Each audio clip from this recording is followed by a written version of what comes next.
அடியேன் ராமானுஜதாசன். அனைவருக்கும் வணக்கம். இன்னைக்கு ஆண்டாளோட திருப்பாவையில 26வது பாசுரார்த்தம் பார்க்கலாமா?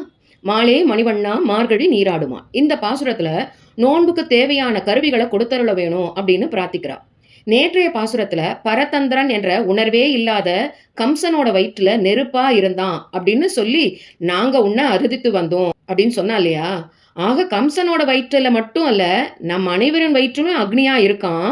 ஆனா அவனோட அகங்கார மமகாரத்தினால அவனுக்கு அந்த அக்னியோட சூடு தெரிஞ்சது. நாம அவன் அளவு இல்லை, அதனால அவ்வளவு சூடு நமக்கு தெரியல.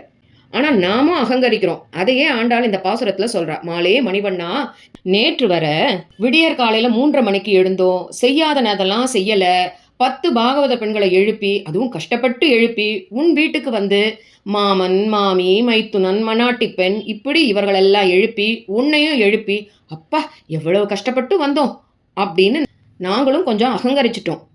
இது தவறுன்னு உன்னை பார்த்த உடனே அச்சச்சோ எவ்வளவு தப்பு பண்ணிட்டோம், நமக்கு தான் கண்ணனை சேர வேண்டும், அவனுக்கு அவ்வாறு ஒரு எண்ணமும் இல்லை, கஷ்டப்பட்டது நான் மட்டுமே அப்படின்னு தவறா புரிஞ்சு கொண்டோம்.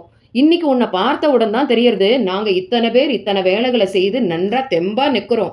ஆனா உன்னை பார்த்தா எங்களை அடைவதற்கு நீ எங்களை விடவும் அதிக பரிதவிப்பு அடைந்திருக்கிறாய் அப்படின்னு உன்னோட தள்ளாட்டத்துல இருந்தே தெரியறது. மாலே, உன் உள்ளே உள்ள தவிப்பு நீலமணியில எப்படி அதன் உள்ளே இருக்கும் நீரோட்டம் தெரியுமோ அதுபோல மணிவண்ணா, உன் உள்ளத்தில் எங்களை அடைவதற்காக நீ எவ்வளவு பரிதவித்தா என்பது தெரிகிறது அப்படின்னு சொல்றா. இதுவரை சொன்ன அத்தனையும் ஆண்டாளுக்கு இல்ல, ஆனா தனக்கு இருப்பது போல நம்மள மனசுல வச்சுட்டு அவ சொல்றா. கண்ணனும் அப்பா இப்பவாவது வந்தீர்களே, என்ன வேணும் அப்படின்னு கேட்கிறான். ஆண்டாளும் தங்களோட நோன்புக்கு வேண்டியவற்றெல்லாம் கேட்கிறா. மார்கழி நீராட்டம் செய்ய நோன்புக்காக எங்களுக்கு கீழுள்ள கருவிகளை கொடுக்க வேணும் அப்படின்னு பிரார்த்திக்கிறா. செய்வனங்கள் மேலையார் செய்வனங்கள் வேண்டுவன கேட்டியேல், உன்னிடம் இருப்பதே எங்களுக்கு வேணும், நீ வேற யார்கிட்டயாவது இந்த பறைய அவாழ்ட்டேந்து வாங்கிக்கோ, இந்த சங்க அவாழ்ட்டேந்து வாங்கிக்கோ, இந்த மணியை அவாழ்ட்டேந்து வாங்கிக்கோ அப்படின்லாம் இல்லை, நீ உங்ககிட்ட என்ன வச்சுருக்கியோ அதுதான் எங்களுக்கு வேணும் அப்படின்னு கேட்குறா.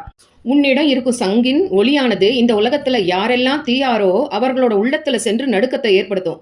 அதனால எங்கள் நோன்புக்கு தடை இல்லாமல் நடக்க உனது சங்கை கொண்டு ஊதினோம் என்றால் எங்கள் நோன்பை தடை செய்ய இருந்த சக்தி அனைத்தும் அழிந்துடும். அதனால அந்த சங்கையை எங்களுக்கு கொடுக்க வேணும் அப்படின்னு கேட்கிறா. நாங்கள் வருவதை அறிவிக்கும் அனைவருக்கும் தெரிவிக்கும் வகையில இசைப்பதற்கு பேரி வாத்தியம் வேணும், பறை வேணும் அப்படின்னு கேட்கிறா. அந்த இசையின் ஒளினால அனைவரும் நாங்கள் வந்ததை தெரிஞ்சுட்டு எங்களை வரவேற்பா அப்படின்னு கேட்கிறா. பல்லாண்டு இசைப்பவர்களும் மார்கழி மாச விடியற்கால இருட்டுல வெளிச்சத்திற்காக விளக்கும், தூரத்துல இருப்பவர்களுக்கும் நாங்கள் வருவதை தெரிஞ்சுக்கிறதுக்காக கொடியும், மார்கழி பனி தலையில விழாம இருக்க விதானம், நகரும் ஏணி போல நகரும் கூரை வேணும். இவற்றை தந்துருள வேணும். நீயும் எங்களோட கூட இருந்து எங்களோட நோன்புக்கு உதவியா இருக்கணும். ஆளில் இலையில் துயில்பவனே, எங்களுக்காக இவற்றை கொடுத்தருள வேணும் அப்படின்னு பிரார்த்திக்கிறார்.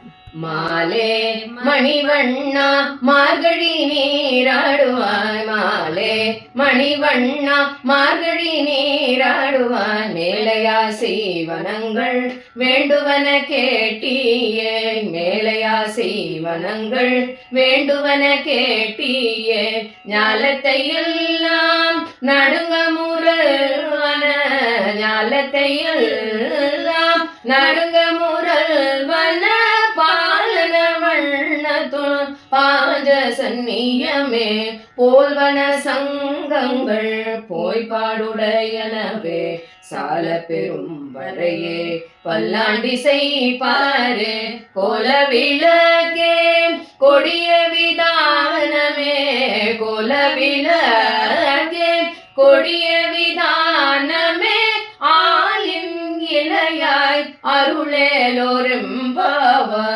ஆலின் இலையாய் அருளேலோரெம்பாவாய்.